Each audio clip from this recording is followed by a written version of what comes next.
Bueno, bienvenidos y disculpe, vamos a tener algunos problemas técnicos. Usé un formato no ideal para las diapositivas, pero vamos a poder verlas todas. Me llamo Leo Alonso y creo que los conozco mucho, ya he hablado antes.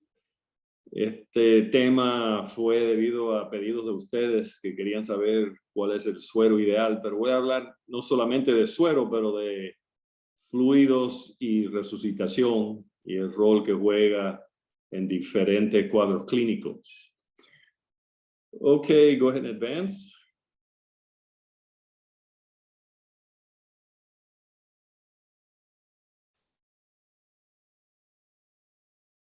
Okay.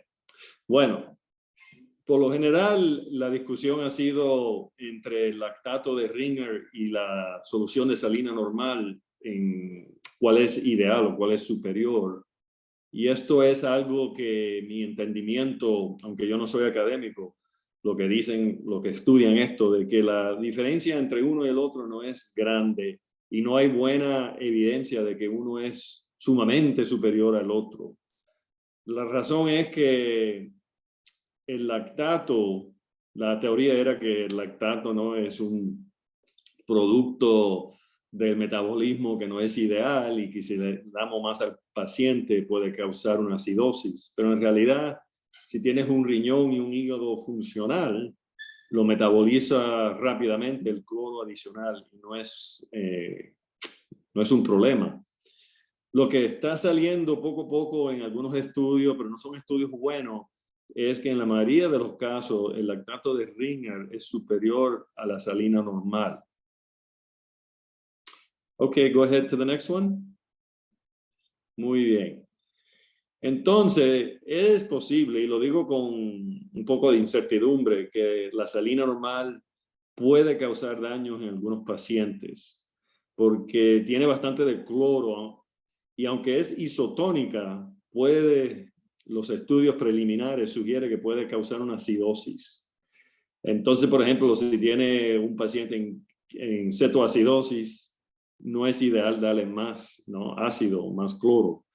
Entonces sería preferido el lactato de Ringers. En la gran mayoría de los pacientes, como dice aquí, no tendrá un impacto relevante. Ok, next one. Entonces, ¿cuándo se debe usar el lactato de Ringer? Bueno, es una solución, aunque muchos libros dicen que es isotónica, es un poco hipotónica. Entonces, sabemos que en pacientes con daño cerebral, lo que le llaman una situación neurocrítica, no queremos usar niveles de sodio bajo o alto, perdón. No se debe usar. Puede causar una acidosis de lactato. No, en un paciente sano el nivel de lactato medido sube, pero no causa una acidosis. Eso es lo que quiero que se recuerden. Ok, next slide. Entonces, el lactato de Ringer no afecta el estado ácido y la base, ese equilibrio. Si el paciente está acidítico, cambiará el pH hacia neutral o normal. Y no hay claridad si en realidad salva vidas. En un paciente que está vomitando, por lo general pierden mucho cloro. Entonces es posible que en un caso así sería ideal administrar la salina normal. Si tiene un paciente con diarrea, no están perdiendo tanto cloro, entonces el lactato de Ringer probablemente sería superior. Pero estas diferencias son, como les quiero dejar con la impresión, que no son mayor. Otra cosa es recordarse que el lactato de Ringer no es compatible con algunas drogas. Hay ciertas medicinas que no se puede dar si se está administrando un suero de lactato de Ringer. En la mayoría de sus pacientes tendrán riñones funcionales y no importa en realidad cuál de las dos. Entonces, lo que quiero que sepan que en la mayoría de los pacientes, si escogen uno al otro, no va a haber una gran diferencia. Ok, let's go to the next one. Otro tema siempre es sobre cuál es superior, cristaloide versus la salina. Esto es basado en un estudio en la UCI donde usaron lo que le llaman cristaloides amortiguados o neutral, pH neutral, con una solución de salina normal y no hubo daño, diferencia de daño renal agudo. Y los pacientes no recibieron un gran volumen de suero. El promedio fue 2 litros. Y estos fueron las dos, se llamaba Plasma Light, el cristaloide. Pero esto es una controversia que lleva décadas.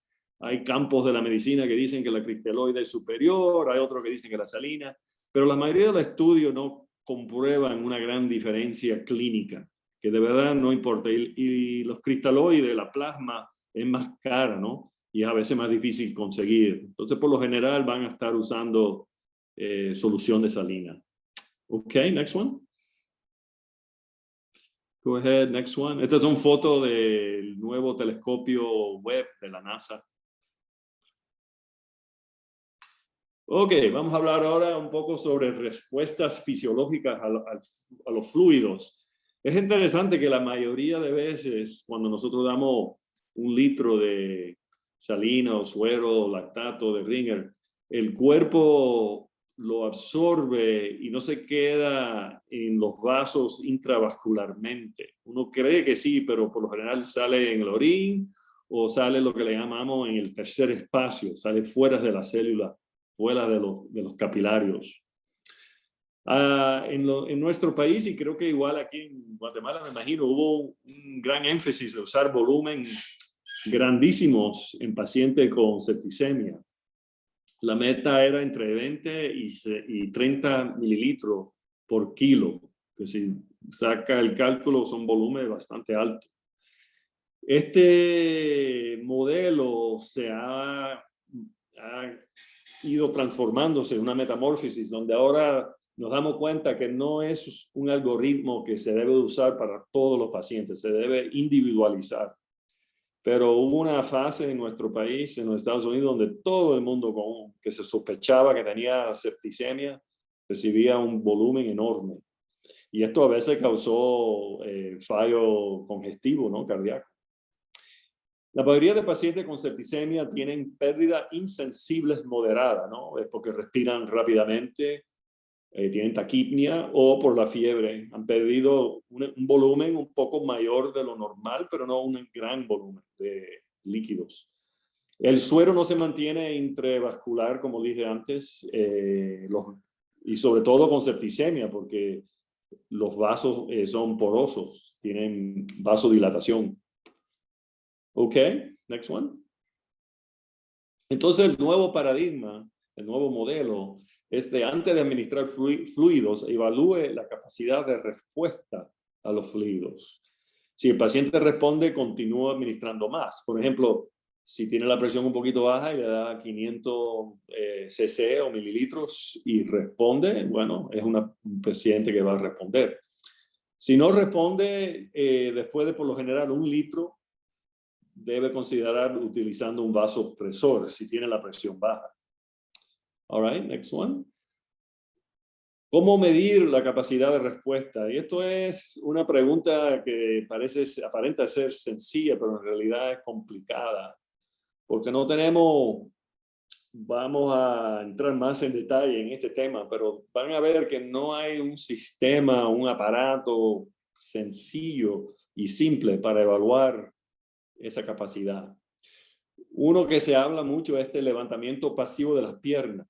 Esta maniobra supuestamente es similar a un bolo de 500 mililitros de fluido. Después de hacer esto puede medir el volumen sistólico, la presión sistólica, y se subió, bueno, eso quiere decir que está respondiendo.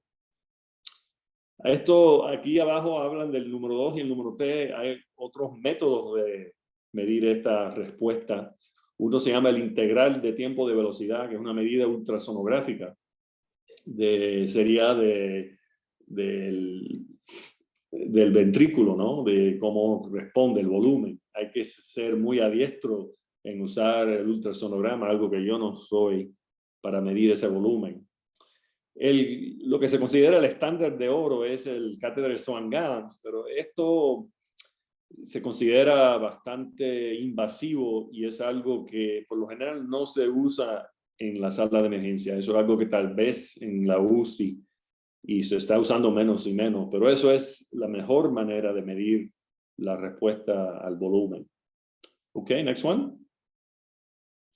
Entonces, por ejemplo, un cuadro clínico, tienen una mujer de 55 años de edad con una neumonía, tiene taquicardia, está hipotensiva con una presión de 80/40 y una saturación de oxígeno baja. En un caso así, lo que debes de hacer es administrar un bolo de suero, puede ser, como dije antes, Ringer, lactato de Ringer o la solución de salina. Y por lo general damos 500 a 1000 litros o 20 cc por kilo.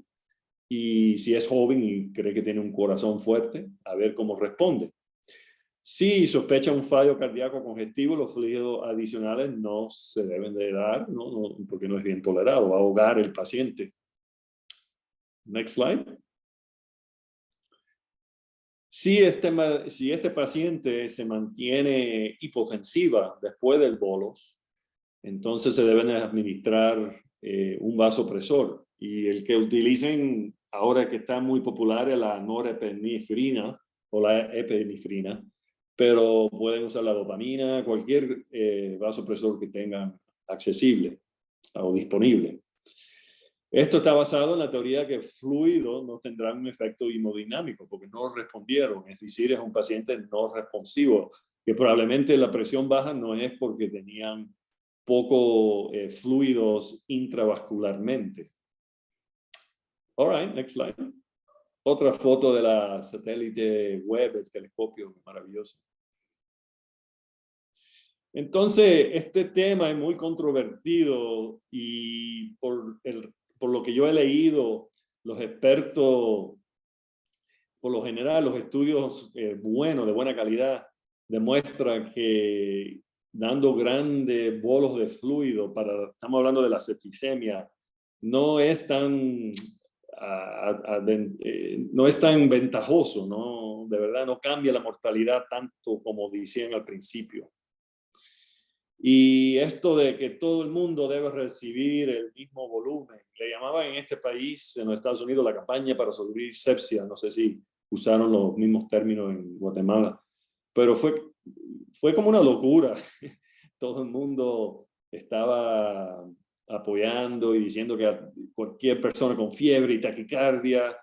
Y el problema es que uno puede presentarse con una taquicardia y una fiebre si un día caliente empieza a correr en tu barrio, vas a tener una temperatura baja y vas a tener taquicardia y no tienes septicemia. Otro ejemplo es una persona que viene a la sala de emergencia después de una convulsión. Va a tener taquicardia y posiblemente una fiebre y no tiene septicemia. Entonces, este modelo de que todo el mundo debe recibir ese bolus enorme, ahora, gracias a Dios, ha cambiado y es más individualizado y más sutil. Ok, next one. Entonces, los fluidos en la resucitación sí juegan un papel importante. Vamos a hablar un poco de cómo funciona y por qué se debe dar. La meta es restaurar la perfusión a los tejidos. Y a veces hasta a mí me hace difícil comprender que no es la presión sistólica lo más importante, es la perfusión a los tejidos. Y el problema es que no tenemos un método sencillo de cómo medir eso, ¿no? Tenemos formas indirectas y mira al paciente y se ve que no tiene una perfusión buena, que las extremidades están frías y los capilarios debajo de las uñas no están pálidas. Eso es una seña, ¿verdad? Pueden tener una presión normal, pero es una seña que no tienen perfusión a los tejidos buena. Otra seña puede ser un cambio abrupto de la función renal, ¿no? La creatina sube, por ejemplo. Entonces, aquí hay algunos artículos si están interesados en investigar donde hablan de esta campaña contra la sepsia.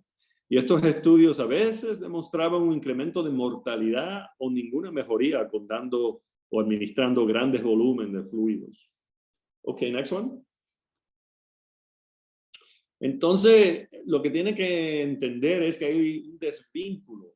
No necesariamente está unido el concepto de que si vamos a dar fluido, la hemodinámica sistémica va a mejorar. esto es importante que cuando terminen esta lectura, quiero que salgan con varios conceptos, pero uno de los más importantes es que la hemodinámica sistémica no necesariamente es lo mismo que la perfusión de los tejidos.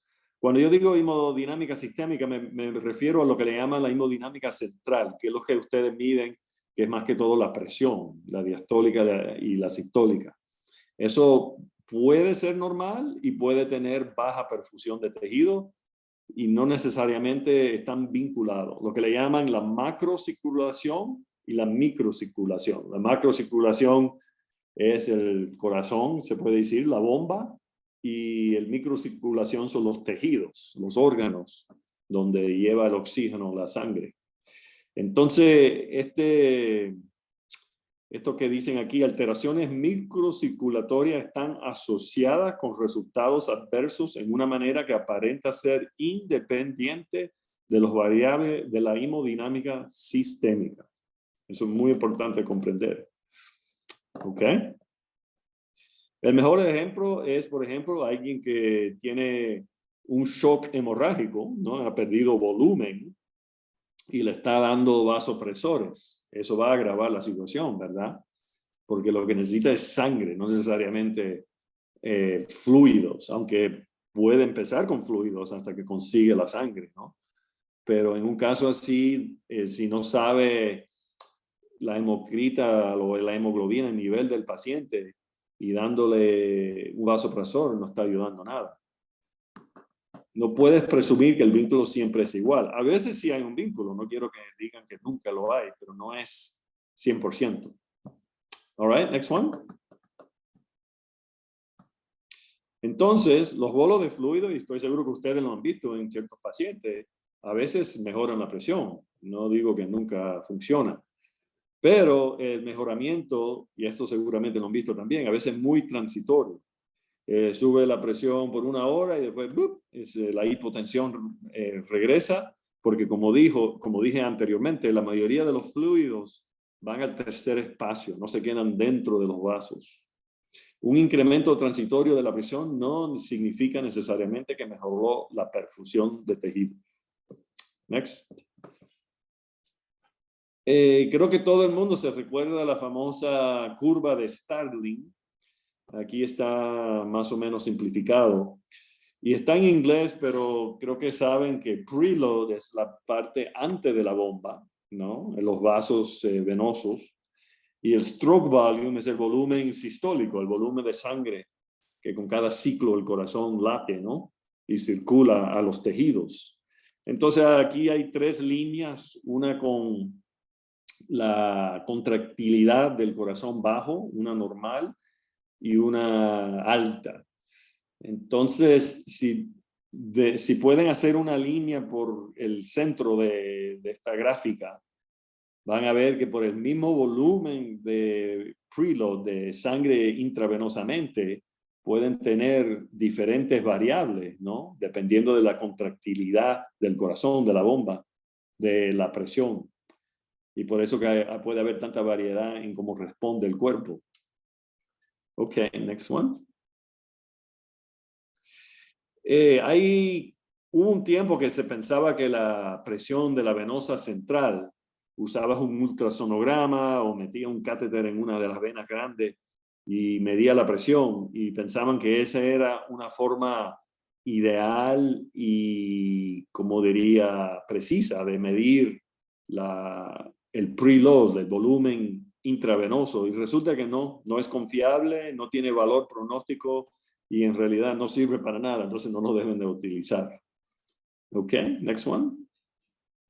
Este es un ejemplo de un paciente en fallo congestivo cardíaco que vamos a decir que si recibió bolo tras bolo tras bolo de fluido, esperando que solamente los fluidos van a subir la presión, en algunos pacientes, sobre todo los ancianos, personas con un corazón débil, puede causar esto y va a tener que entonces intubar el paciente porque va a estar con hipoxia.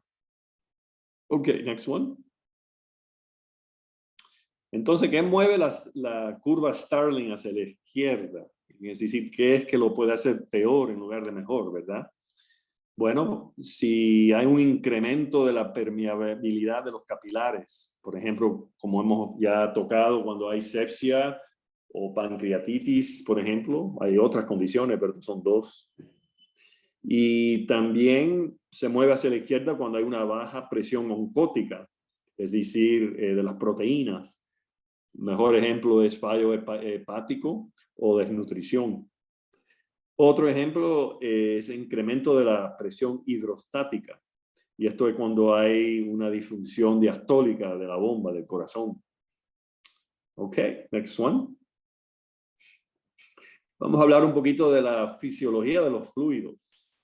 Cómo integrar la respuesta a fluidos con la tolerancia a fluidos. Como ya hemos hablado, hay un equilibrio y cada paciente es diferente, porque cuando el paciente se presenta, tal vez no sabe la condición cardíaca, no sabe el volumen intravenoso de los vasos, no sabe la función renal. Eso es una incógnita. Porque el paciente responde a fluido, no necesariamente tendrán tolerancia a fluidos. Hay que buscar este punto ideal y yo no le puedo decir cuál es. Lo que le quiero dejar con la impresión de que es algo que vas a tener que, si el paciente va a estar un buen tiempo en la sala de emergencia, vas a tener que tratar y aprender individualizando las técnicas de fluido o vasopresor o sea lo que tiene que usar para recibir una respuesta adecuada para ese paciente. Esto es algo, una meta que los intensivistas luchan más que nosotros, porque nosotros en realidad ojalá tengan el paciente inestable por poco tiempo en el departamento, pero es algo que deben de conocer. All right, let's go, next one.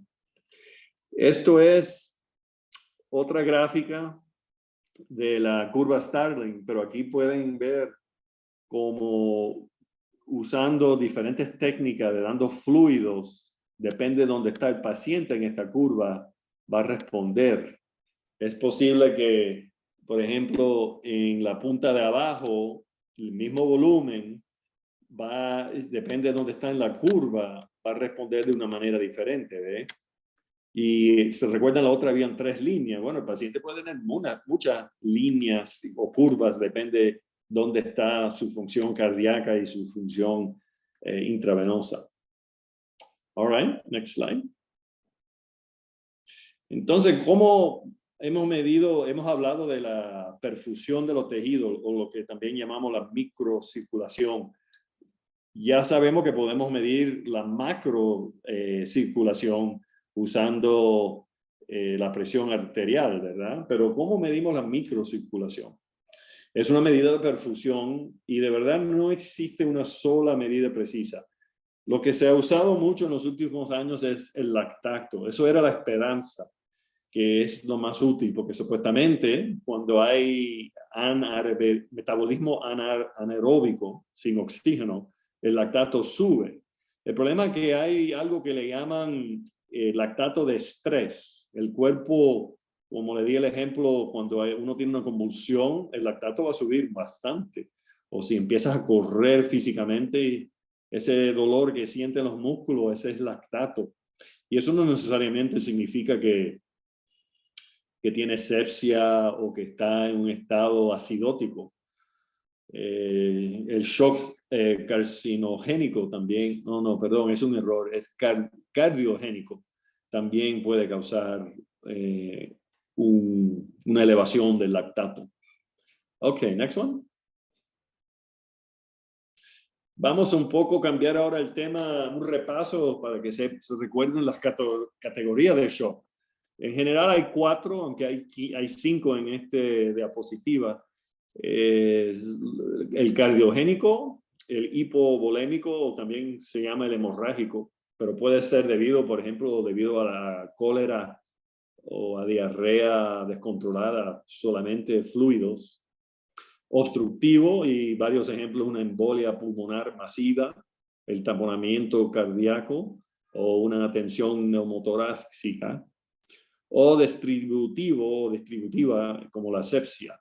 Hay una categoría que se considera un poco única y aparte, es el shock al cerebro o neurogénico, también cuando a la columna vertebral a un nivel alto. Entonces, en términos sencillos, se puede dividir en, bueno, algunos son problemas de la tubería, el corazón, la bomba, perdón, la bomba o la tubería, ¿no? Todos los vasos. Entonces, es una forma, por ejemplo, el cardiogénico es más que todo la bomba. Hipovolémico hemorrágico es la tubería.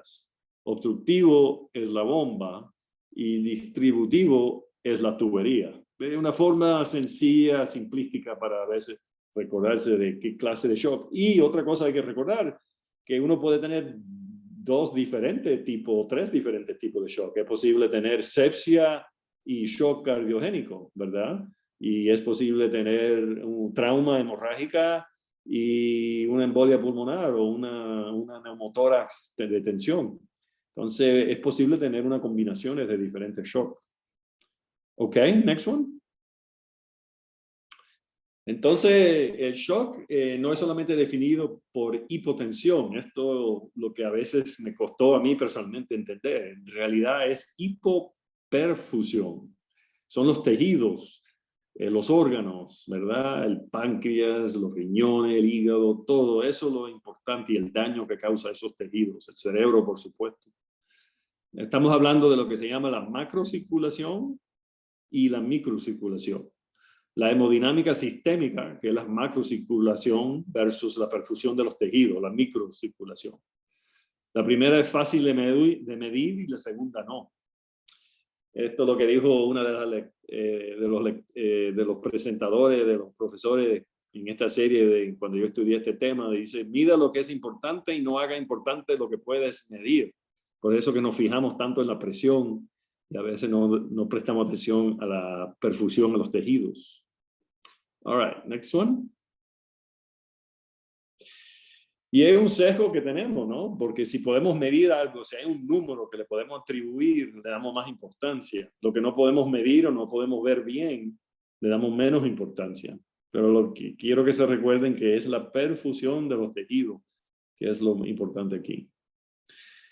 Alteraciones microcirculatorias están asociadas con resultados adversos que aparentan ser independientes de los variables hemodinámicos sistémicos. Muy importante que se recuerden eso.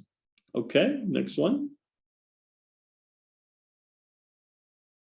Entonces, si tienen un paciente y ve que no tiene buena perfusión, hay que preguntarse, bueno, ¿es un problema de las tuberías o de la bomba?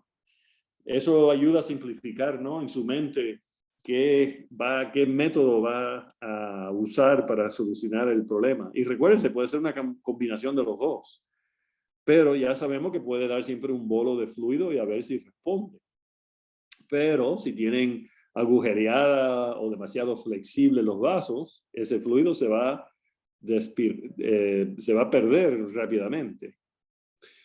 Y si el corazón está quebrado, tienen un shock cardiogénico, o han tenido un infarto cardíaco, o una válvula se ha reventado, o tiene un taponamiento, está tupida o comprimida, eso ya va a tener que, ¿no?, enfrentar ese problema y probablemente va a necesitar la ayuda de un especialista. Ok, next one. Entonces lo que quiero que no se olviden, que no haga suposiciones de que siempre el problema es lo que ven con los ojos o es aparente. Puede ser algo más sutil, más complicado y cada paciente es complicado. Y no te olvides que más que un solo evento puede pasar con un paciente. Como ya hemos tocado, puede tener varias condiciones, varias diferentes shocks. Puede tener sepsia y puede tener también un fallo cardiogénico. Y eso es todo, creo. I think this is the last one. A ver. Sí, no sé si tienen alguna pregunta.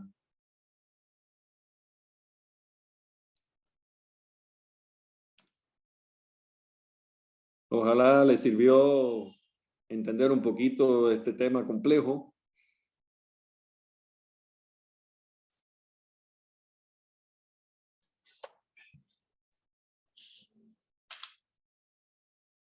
¿Nadie tiene pregunta? No, doctor, muchas gracias. La verdad es que es un tema que a veces es como bastante básico. No sé si me logra escuchar, perdón. Es que estoy Sí, sí. en el hospital y no hay mucha señal. Gracias. Que nosotros a veces damos como por sentado que lo dominamos, pero hay cositas que a veces pues se escapan, ¿verdad? Siempre es bueno estarse actualizando. Le agradecemos mucho también que pues siempre esté ese refuerzo de cómo manejar estos pacientes, sobre todo porque a veces nos enfrentamos a un monitoreo de dinámica de fluidos que es en escenarios como de bajos recursos, ¿verdad? No siempre tenemos todo a la mano para ver, no siempre tenemos una máquina de gases para ver lactato como tal. O no siempre hay un ultra a la mano para ver vena cava y ver si está respondiendo a fluidos. Entonces, tener como siempre la disposición o la mente abierta de cómo podemos hacer este monitoreo de la primera fase, porque realmente nosotros en emergencia miramos eso, la reanimación del paciente en esos primeros minutos, ¿verdad? ¿Cómo lo podemos abordar? Sí, no, es un tema complicado y es cierto que teniendo cierto equipo o laboratorio la van a ayudar, pero a veces vas a tener que tomar decisiones basado en el cuadro clínico, ¿no? Examinando al paciente y a ver cómo responde. Sí, no es difícil, no le voy a decir y por eso no quiero engañarlos, que hay un algoritmo que tal y tal, A, B, C y van a tener tal resultado siempre. Es muy individualizado. No sé si han tenido experiencia personal con un paciente que se presenta con la presión baja y le han dado muchos fluidos o suero y no responde. ¿Tienen acceso a vasopresores en la sala de emergencia por lo general? Sí, doctor, tenemos acceso a los vasopresores, pues dependiendo del caso, ¿verdad? Pues tenemos todos básicamente, ¿verdad? No, norepinefrina, dobutamina, ¿verdad? Dopamina. Bien. ¿Y usan más una que otra? ¿Tienen una preferencia o estoy curioso qué prefieren usar? Dependiendo del caso, doctor, por ejemplo, pacientes como tal para choque cardiogénico, ¿verdad? Como tal, pues sí se prefiere la dobutamina, perdón. Dependiendo, ¿verdad? Si el paciente ya con esto logramos una vasodilatación muy alta y pues el paciente continúa chocado, pues sí colocamos norepinefrina. Y ya en un choque séptico, pues colocamos de preferencia norepinefrina. Ujú. Sí, no, correcto, así es igual. Eso es lo que yo recomendaría. Está bueno. ¿Usan mucho el ultrasonograma para evaluar el paciente o no necesariamente? Me Bueno, refiero a ya, mirar a la función diastólica o sistólica del ventrículo, el atrio. bueno, actualmente sí ya tenemos acceso al ultrasonido, entonces pues sí podemos ver un poco tanto el monitoreo de la vena cava como la función de eyección por ejemplo ventricular, si podemos hacer por lo menos una estimación, ¿verdad? Tal vez no es que podamos Claro. hacer un estudio inmediato, pero para ver si realmente hay algún clavoma, sí se ha empezado a utilizar. Estamos en una fase de formación, ¿verdad? Pero sí ya se ha introducido un poco este tipo de monitoreo. No, me alegro oír eso. Yo me entrené en un tiempo que no lo usábamos, no sabíamos, y yo no me siento bien capacitado, pero sé que los residentes jóvenes ahora sí lo están usando mucho y quería saber. Ojalá podemos traer algunos que vengan aquí a visitarlos y ayudarlos más en ese asunto de cómo usar el sonograma en el shock. Lastimosamente, doctor, no en todos los lugares tenemos el acceso al ultrasonido, porque por ejemplo nosotros donde estamos haciendo EPS sí no tenemos, pero sí sería muy funcional, entonces nos guiamos principalmente por datos de perfusión, tanto como por las ventanas de perfusión, por función renal, por llenado capilar, por lo menos, y su estado neurológico, para ir valorando.